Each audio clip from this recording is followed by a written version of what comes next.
And our dreams should surpass our memories. Kaya po, marami akong kilala mga tao successful in the past, wala na silang dreams.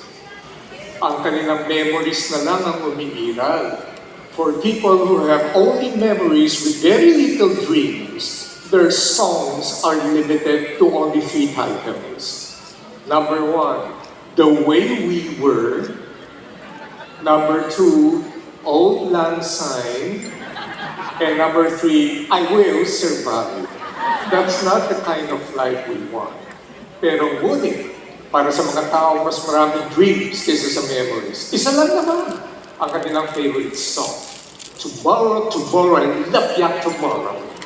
Tomorrow is just a day away.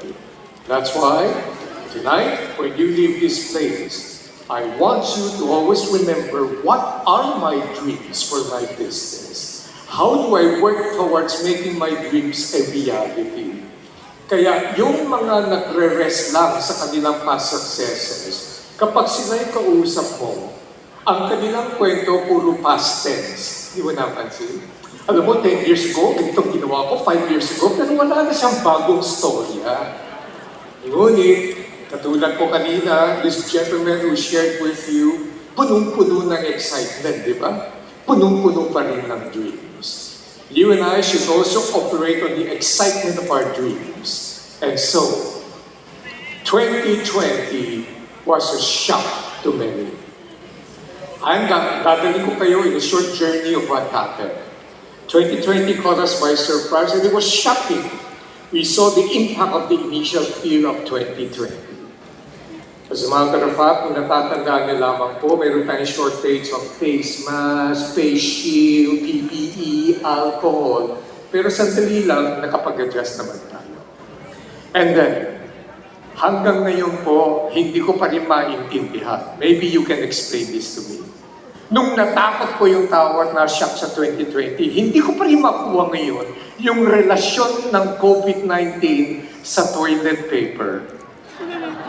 Nagkaroon ng shortage ng toilet paper in other countries.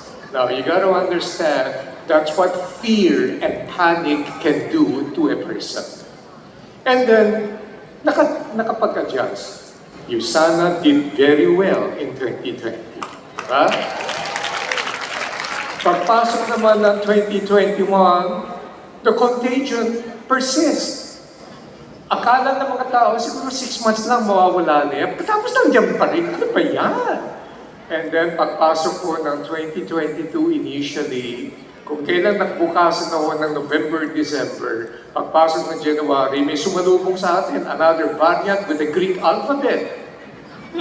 So some people now are saying, ano ba yan? When is this thing gonna end? But wait, look at where we are right now. We're meeting in person. Right? Nagbabago na. Para sa mga katabi niyong nawawalan ng energy, pakisabi lang sa katabi mo, please unmute yourself. And then, long day, I understand. And then, what happened now is you and I need to understand, this is extremely important. While there was the initial shock of 2020 and there was the frustration and depression of 2021, tides turn, times move on, things always change and they're no longer the same. God has been very merciful with our country. Think about it. Kaya ito po ha, guys, you gotta listen to me, this is important. 2022 right now, this is a different situation. We have to make sure we do not use the same emotions of 2020 and 2021 to project on 2022. Mali yan. And you and I have to determine, para sa akin lang, simple-simple. I'm gonna make 2022 a no-drama year. Raise up your left hand. Tap the shoulder person to your left. Look at that person and say, make this year a no-drama year. Make this year a no-drama year. Kanang kamay naman. 3. Up to shoulder. Look at that person and say, "What kang drama queen." Huwag ka drama queen!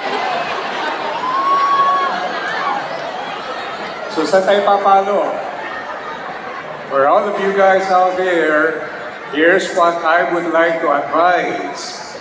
You and I should begin to understand we should no longer be grinding and grinding through the present. Anong ibig sabihin niya? May mga taong nagsasabi, alam mo, napakahirap ng buhay, makalipas lang ba ito, itong araw na to, if I can only just survive, and I will live one day at a time, thingy, malabo yan. Rather than grinding through the present, we gotta start shaping for the future. Does that make sense? And so, we need to start shaping our future. Dalawang bagay po ang strategy na gusto kong gawin nyo at sa mga team nyo. There are 2 essential strategies that you need to understand.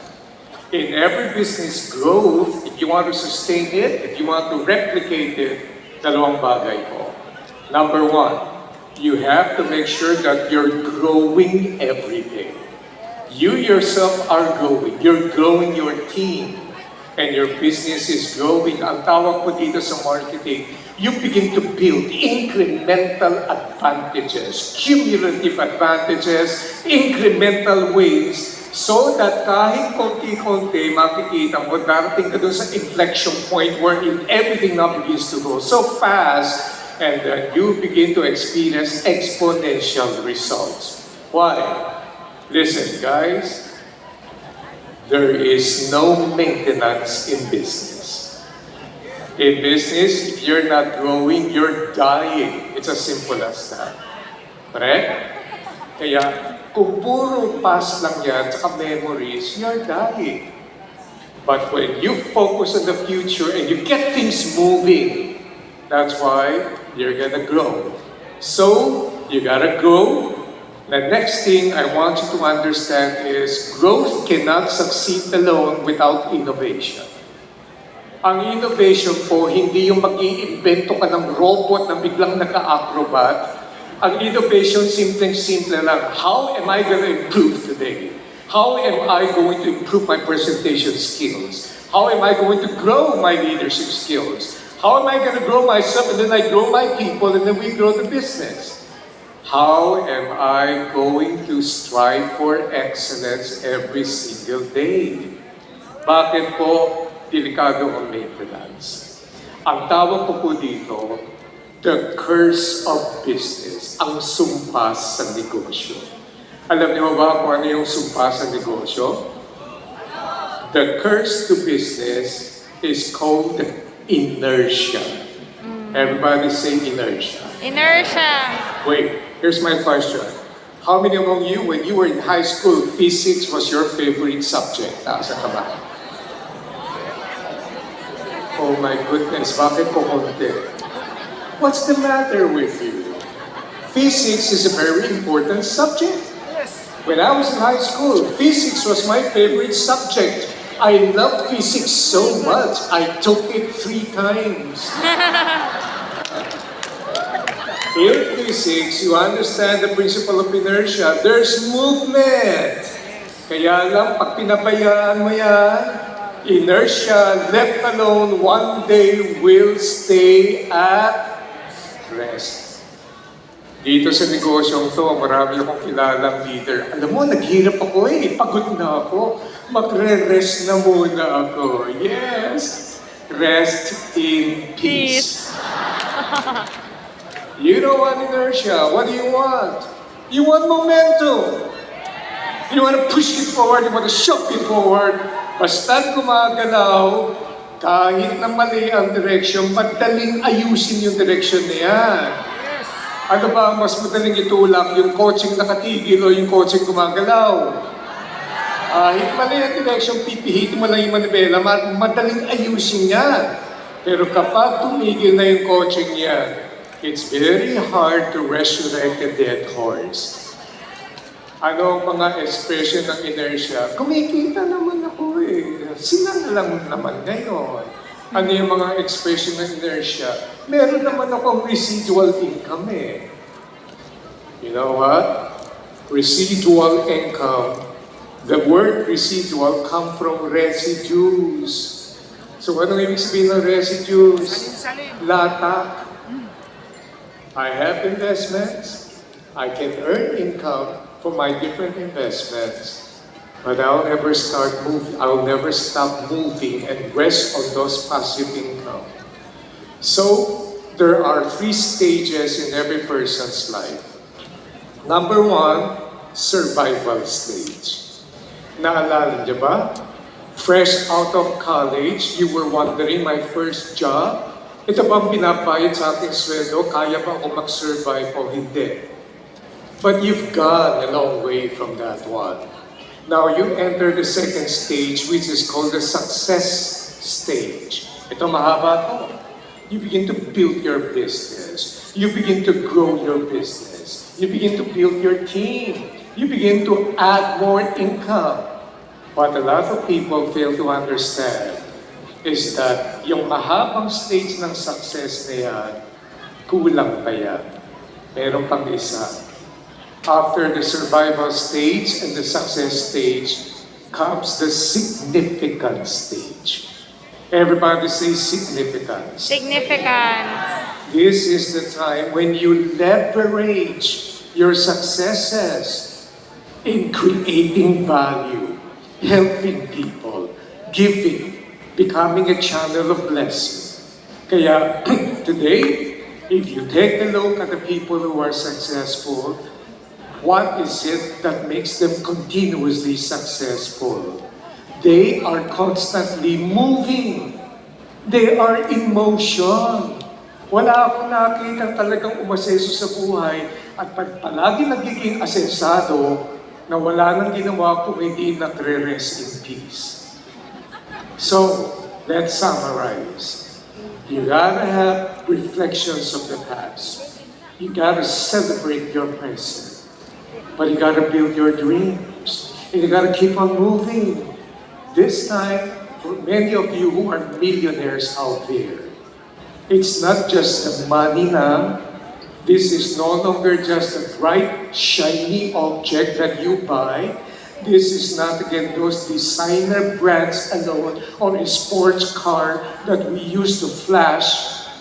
This is now making a meaning in your life, creating value, building your people, blessing others. Kaya nga may foundation tayo, di ba? Helping. And so, as this street, itong stage na to, represents a road. Continue on your journey of success. Celebrate your victories, but build a better tomorrow by building your dreams and making them a reality. Maraming salamat.